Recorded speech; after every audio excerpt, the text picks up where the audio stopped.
But first, the cost of living is catching up with the retail sector. Thousands of small businesses are under pressure, and the expectation is insolvencies will continue to rise this year. This week's retail sales numbers showed sales growth of just 0.2% in August, but this was due to the FIFA Women's World Cup boosting the numbers.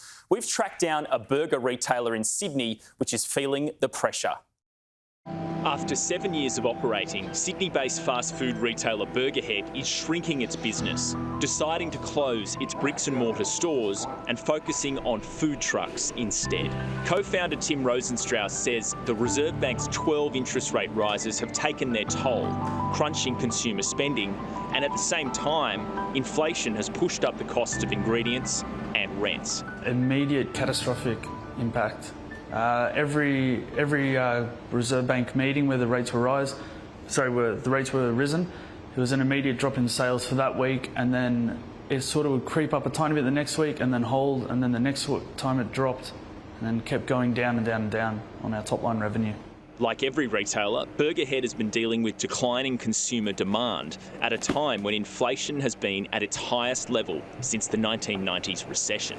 And that has resulted in massive increases in costs.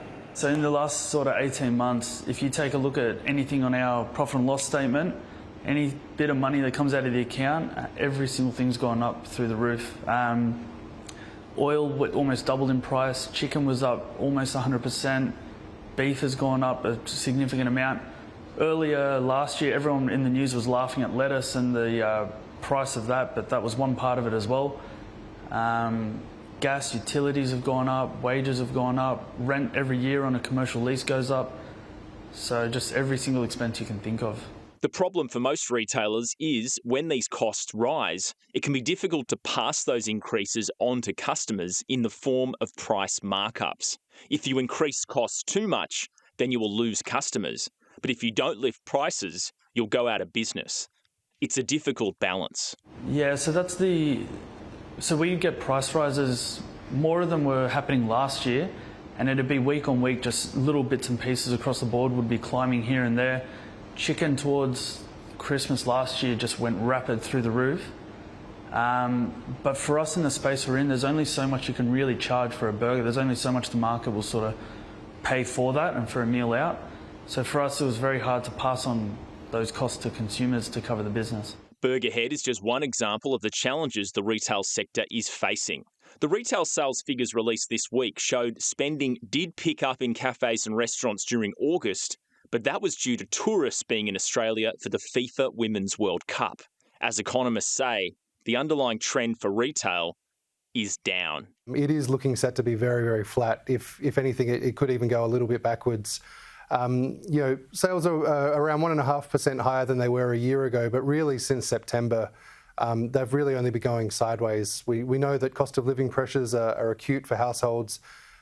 We also had a bit of a bonanza in spending on retail items through the pandemic, so we have a bit of a drawback coming from that as well. So really retail sales are facing a bit of a double whammy, and it looks like momentum's going to be very muted through the rest of this year and into 24. The overarching trends for the retail sector are troubling. Trading conditions are very difficult at the moment with still high supply side costs and falling demand, particularly in the retail sector.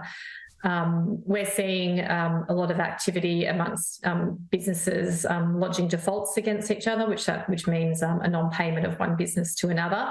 And that's always a sign that things aren't looking too good out there in the business world. Creditor Watch analyses thousands of sets of business data every day.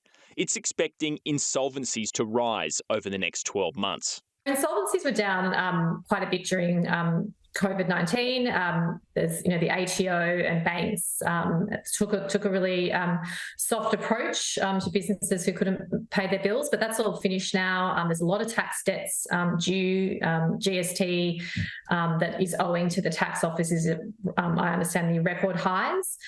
So for those reasons, there's a lot of money owing out there, and we expect a lot of businesses just won't be able to make those payments and will fall into default or insolvency as a result.